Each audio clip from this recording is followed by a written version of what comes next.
أكيد سمعت عن المكملات والفيتامينات المتعددة. تبى تعرف إيش هي الفيتامينات وتعرف إيش استخداماتها؟ يتم الحصول على الفيتامينات والمعادن غالبا بشكل رئيسي من الغذاء المتوازن الصحي. بعض الفيتامينات مثل فيتامين د يؤخذ من مصادر أخرى زي الشمس والمكملات.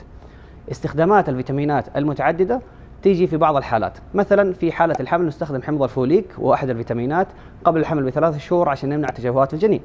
تستخدم في بعض أمراض الجهاز الهضمي وبعد عمليات الجهاز الهضمي. وتستخدم أيضا الفيتامينات في حالات محددة مثل النقص، مثلا نقص الكالسيوم، نقص الحديد، وهذه يحددها الطبيب فقط. لما تستخدم الفيتامينات كن حريص انك ما تاخذ انواع كثيره من الفيتامينات وما تاخذ جرعات مضاعفه، لانه الجرعات الزائده من الفيتامينات ممكن تسبب لك اعراض جانبيه. مثلا فيتامين د ممكن يسبب لك ارتفاع في الكالسيوم وممكن هذا يسبب حصوات، وكذلك للكالسيوم. لما تاخذ فيتامين الف مثلا ممكن لا سمح الله يسبب في الحوامل تشوهات الجنين، وممكن يسبب تغيرات في الجلد. فيتامين سي او فيتامين جيم ممكن يسبب الام في المعده واسهال. أما بالنسبة للبروتينات وهي أحد أنواع المكملات الغذائية، أكيد أنت سمعت عنها، أكيد فكرت أنك تأخذها.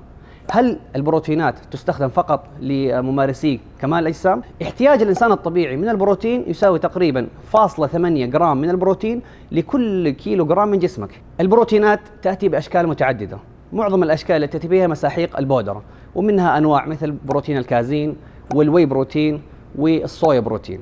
وممكن تيجي بأشكال مثلا بسكوت البار يجي حتى بنكهات مختلفة.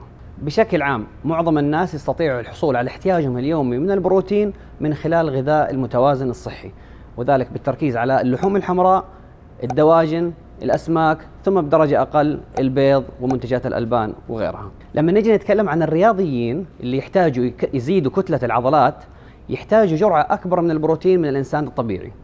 الغالب تقريبا المقبول هو ما بين 1 جرام إلى 1.8 جرام من البروتين لكل كيلو جرام من الجسم. من التحذير المهمة جدا ان احنا ما نخرج عن تعليمات المنتجات في المكملات الغذائية ونستخدمها زي ما ذكرت بالضبط عشان لا يصير في مضاعفات لا سمح الله. بشكل عام المكملات الغذائية هي آمنة للاستخدام حسب هيئة الغذاء والدواء، لكن يفضل انك تستخدمها بتقنين.